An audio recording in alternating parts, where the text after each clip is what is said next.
Baik, selamat pagi, siang, malam semuanya, dimanapun kalian berada menonton video hari ini.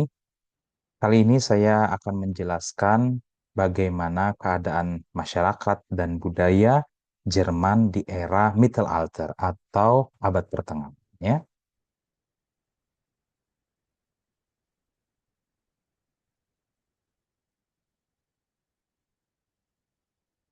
oke,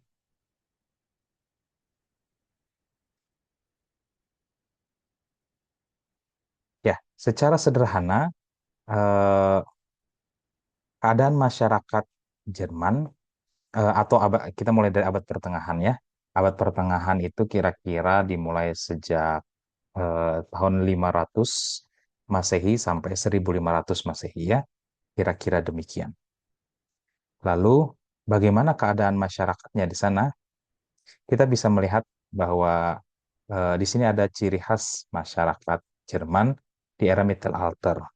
Kalau kita lihat di sana masih ada faktor feodalisme ya.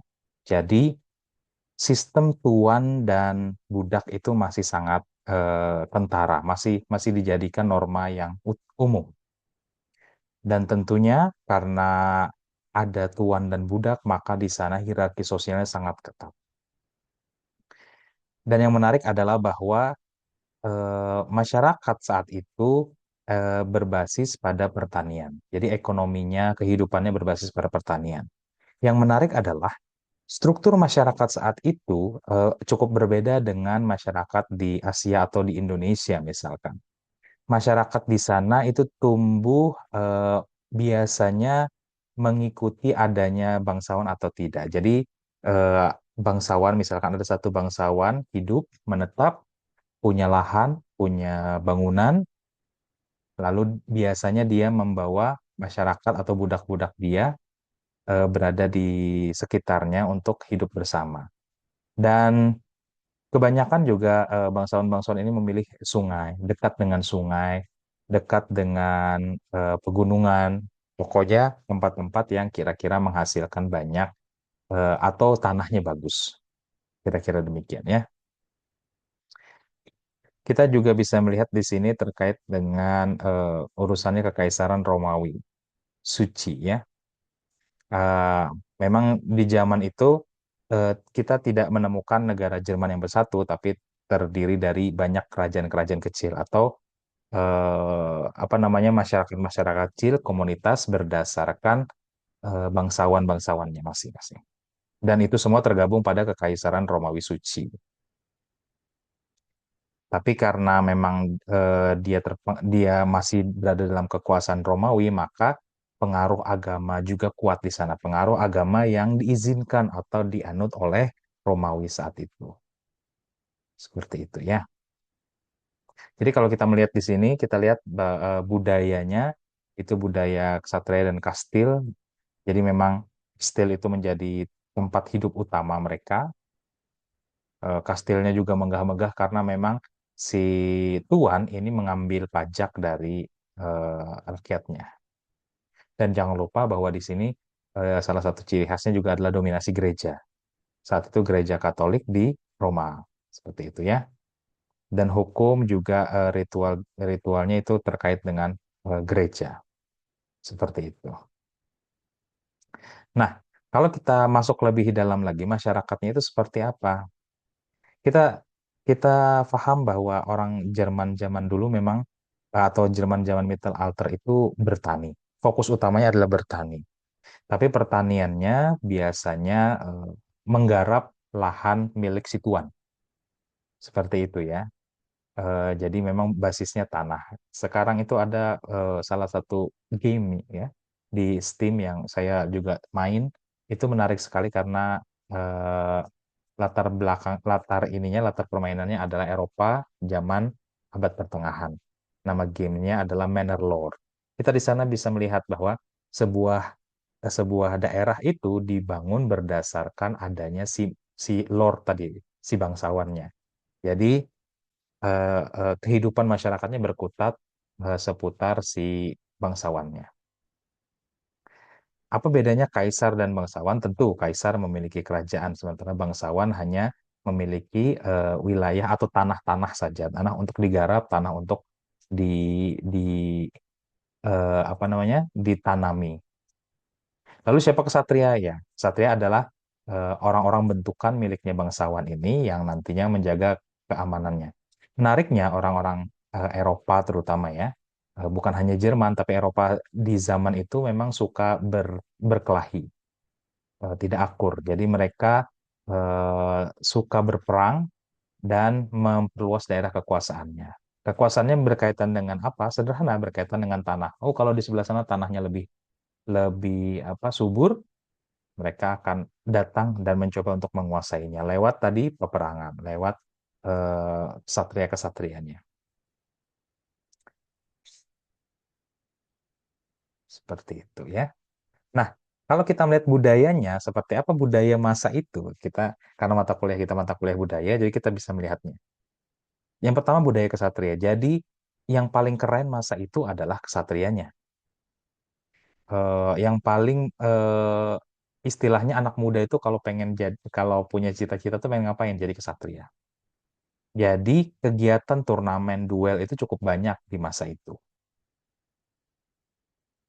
Lalu kita juga bisa melihat bahkan kastil pun dibangun dengan mempertimbangkan musuh datangnya musuh, bagaimana pertempuran. Jadi kita bisa melihat celah-celah di kastil. Jadi ada tembok besar, ada pagar yang tinggi, lalu di atasnya itu ada bolongan-bolongan tempat orang untuk memanah.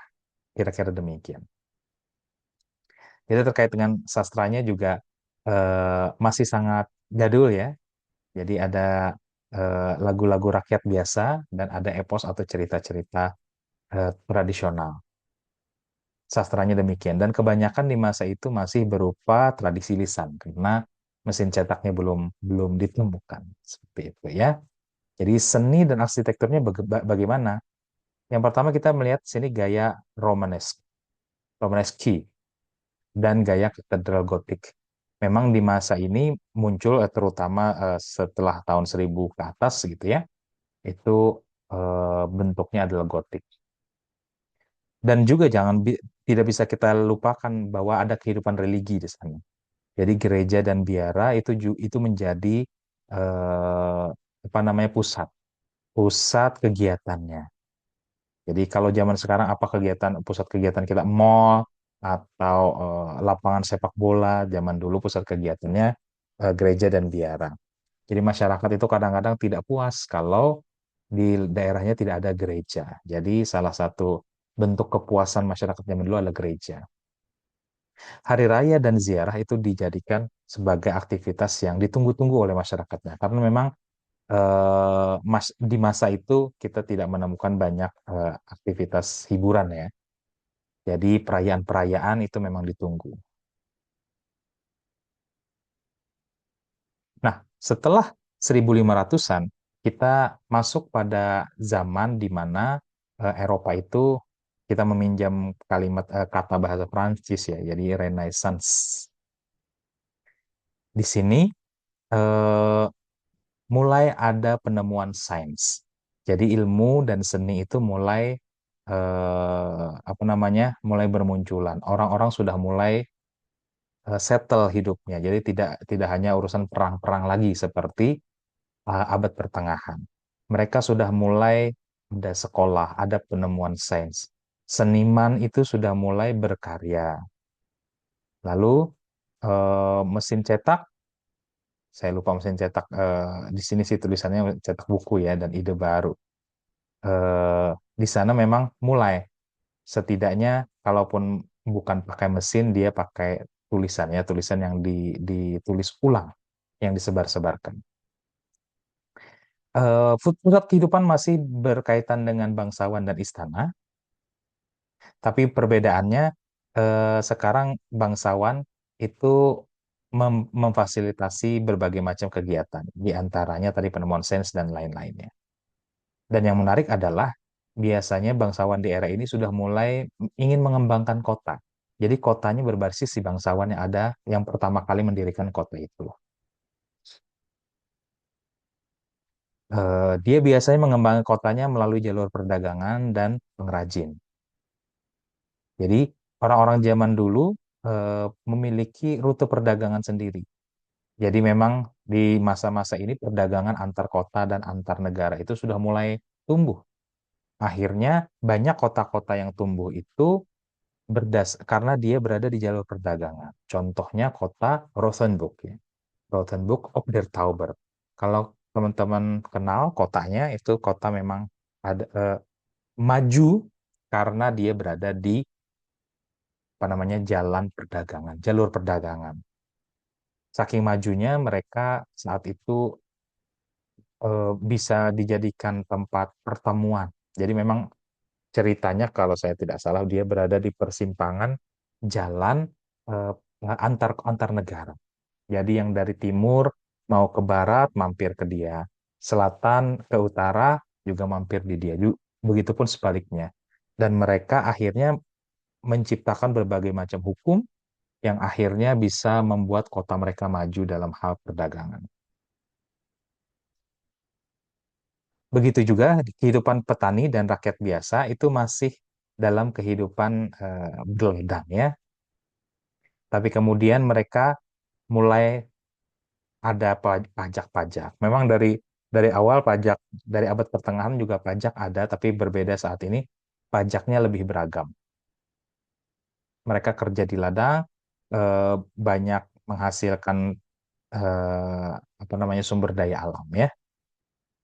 Nah, yang menarik adalah bahwa di Renaissance ini terjadi yang namanya revolusi. Kalau di Jerman ada revolusi Martin Luther ya, atau Lutheran atau Protestan dikenal di Indonesia.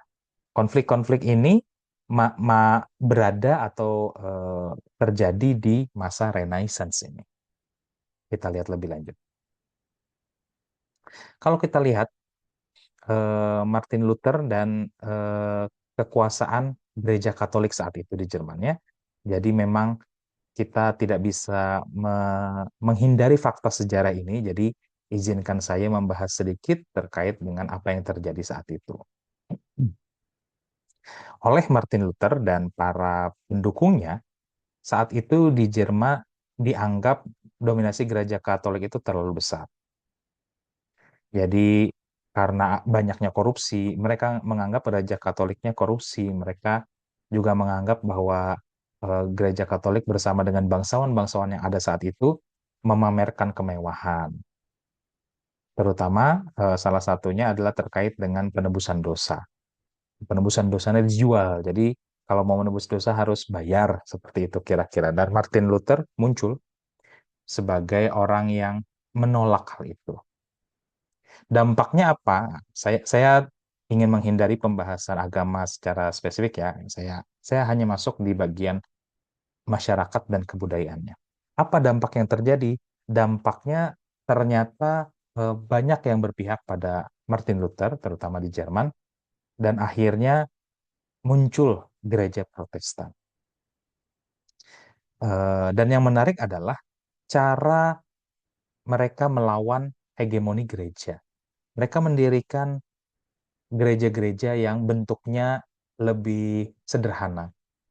Kita kenal gereja-gereja Katolik itu megah, banyak ornamen, lukisan, patung-patung. Pokoknya arsitekturnya sangat megah dan kita masih bisa menemukannya sampai saat ini di Eropa.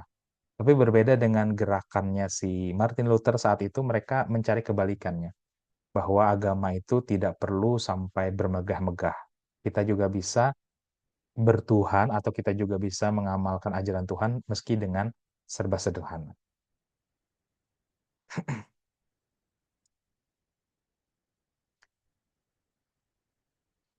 Nah, yang menarik adalah bahwa eh, gerakan Lutheran ini pula lah yang kemudian eh, memunculkan era barok ya. Jadi kita bisa melihat bahwa eh, karena adanya gerakan Lutheran inilah maka kita bisa melihat eh, kejadian-kejadian unik atau karya-karya seni, karya-karya arsitektur zaman barok yang ternyata memiliki ceritanya sendiri. Saya mulai dulu dengan perang eh, 30 tahun ya. Perang 30 tahun dari tahun 1618 sampai 48, konflik agama yang memperdalam pembagian. Nah, di satu sisi era barok ini digunakan, bukan era barok ya, arsitektur barok, seni dan arsitektur barok ini digunakan untuk kemegahan emosi teatrikal yang awalnya digunakan oleh eh, gereja Katolik untuk mempertahankan kekuasaannya. Jadi mereka menggunakan apa istilah itu, narasi ya, kekuatan, kekuatan. Oh, kalau kamu gabung dengan kami itu seperti ini, kami punya budaya luhur, kami punya warisan arsitektur yang keren, megah, indah. Sementara fokus agama Lutheran itu dia kebalikannya. Mereka muncul dengan kesederhanaan. Mereka muncul dengan fokus beribadah saja, ibadah yang berpusat pada firman Tuhan. Lalu fokus juga pada Alkitabnya, kesederhanaan awal dan eh, menolak kemewahan. Di sisi lain, arsitektur gereja Katolik tetap menampilkan yang mewah-mewah. Jadi ada mezanin yang menjulang, ornamen-ornamen yang kaya, megah, emas, perak, perunggu, apa itu namanya? Batu-batu, batu-batu, bukan akik ya, batu-batu mutiara, seperti itu. Nah, ini yang terjadi pada era barok. Jadi, kenapa era barok ini kesannya punya punya makna sendiri di dalam sejarah atau di dalam budaya masyarakatnya saat itu? Karena memang di sini ada pertentangan, ada pertempuran besar, pertempuran ideologi. Jadi tatarannya tata ideologi, bukan perang-perang fisik seperti itu ya. Tapi kemudian muncul Johann Sebastian Bach. Dia menggunakan orkestra gitu ya, untuk mengekspresikan teologi Lutheran yang awalnya seni arsitektur kemegahan barok itu digunakan oleh gereja Katolik, sekarang digunakan oleh Lutheran justru untuk membalik keadaan. Jadi pelan-pelan mereka masuk, salah satunya mulai dari liturgi. Karya-karya Johann Sebastian Bach itu berisi ide-ide atau ekspresi-ekspresi keagamaan dari Lutheran tadi. Dari sisi seni rupa dan teologi, alegori barok diadaptasi, melukis langit-langit untuk menggambarkan keselamatan melalui iman dan firman. Nah, mulai ada lukisan-lukisan, terutama lukisan-lukisan tentang Tuhan ya, lukisan-lukisan yang dimotori oleh gerakan Lutheran tadi. Jadi sebelumnya lukisan-lukisan yang ada di sana itu lukisan bangsawannya, lukisan lukisan orang apa namanya, seni-seni ala Eropa kuno ya begitu. Tapi kemudian setelah Lutheran masuk atau muncul seperti itu, mereka mengadaptasinya menjadi lukisan-lukisan yang mampu menggugah keimanan seperti itu. Akhirnya muncullah gerakan bahwa agama harus didakwahkan, agama harus disebarkan dengan ekspresi-ekspresi yang melalui seni, yang visual, yang dramatis.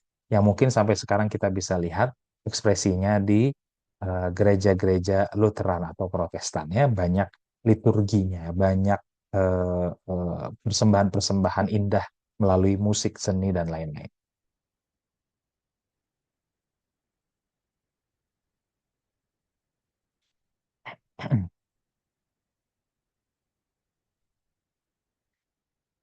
Nah, di sini ya, di sini ada eh, apa namanya timeline. Kita lihat dari 1517 itu gerakan Lutheran dimulai, 1590 itu era barok dimulai di Roma. Gaya baru dari kontra-reformasi. Karena ada reformasi Lutheran sekitar 70 tahun kemudian dibalas lagi oleh gereja gereja Katolik seperti itu. Jadi kita bisa melihat di sini barok sebagai senjata kontrareformasi seperti itu. Gereja Protestan ini atau Lutheran awal sederhana, fokus pada khutbah, sementara Katolik barok itu eh, emosi visual dramatis dan penuh emosi teatrikal, memukau dan menarik. Kita lihat ada patung-patung yang megah, ada gambaran-gambaran orang suci di atas sini. Tapi kemudian oleh Lutheran, misalkan gambar-gambar ini diubah menjadi gambar-gambar Tuhan, gitu. Gambar gambar Yesus, gambar eh, beserta sahabat-sahabatnya atau beserta apa namanya ya, murid-muridnya ya. Tapi kita bisa melihat ironi bahwa akhirnya Lutheran berhasil mengalahkan atau menjinakkan Barok, arsitekturnya langsung diadaptasi, jadi semuanya dimodifikasi untuk beribadatan seperti itu. Menyatukan misbah dan mimbar, firman sebagai pusat ibadah. Puncak musik Lutheran adalah Johann Sebastian Bach untuk mengekspresikan teologi. Dan yang menarik adalah alat, alat perlawanan yang digunakan oleh Lutheran ini kemudian menjadi warisan budaya di masyarakat Jerman. Kebanyakan.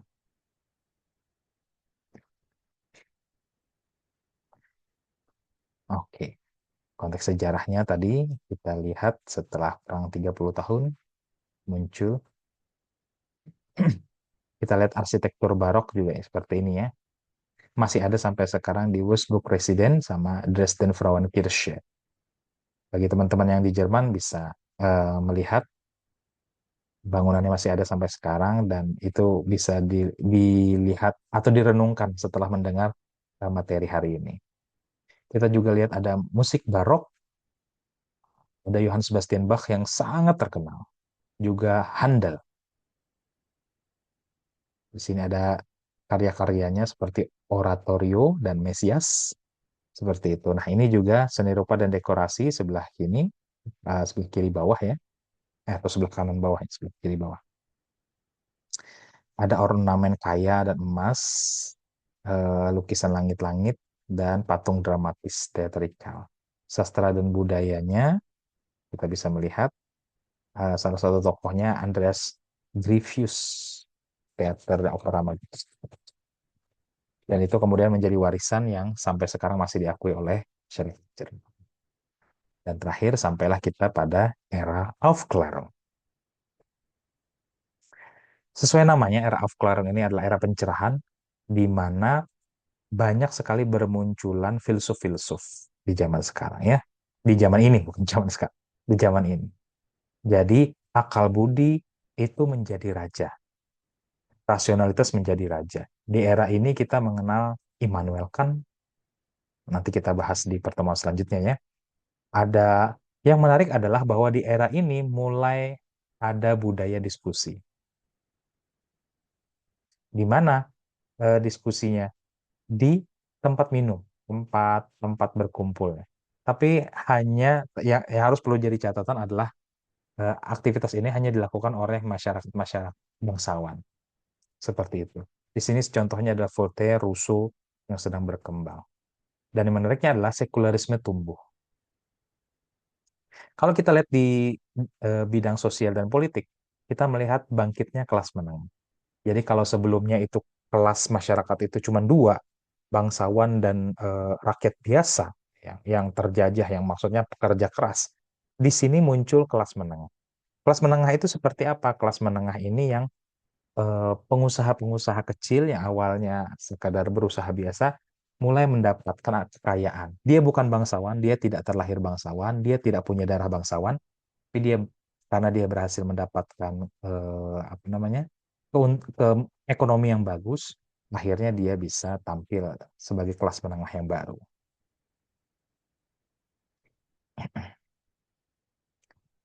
Nah, kalau kita sedikit melihat ke arah ke negara sebelah, gitu, negara tetangga, kemunculan kelas menengah ini juga yang nanti membuat revolusi Prancis. Benih-benihnya muncul di sini, tapi belum ya.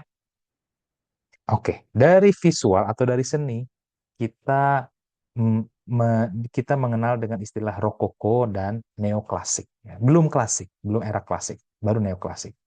Di sini mulai ada tarian-tarian seperti balet apa seperti itu. Lalu karena masih ada budaya kesatria, jadi kesatria apa namanya karya-karya seninya mulai ada di pilar-pilar Romawi di eh, apa ini namanya? Saya lupa. Tamengnya seperti itu ya. Ada ada seni-seninya. Dan di musik baru ini melahirkan era klasik. Kita mengenal di sini ada Mozart, ada Haydn, ada Beethoven, dan yang menariknya pusatnya adalah di Austria, Österreich atau di Wina.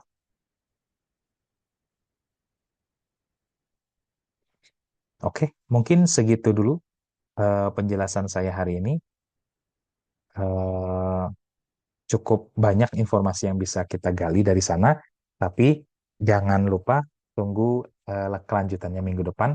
Masih bersama saya, kita akan membahas selanjutannya dari era Aufklärung sampai era romantik ya. Kemungkinan seperti itu.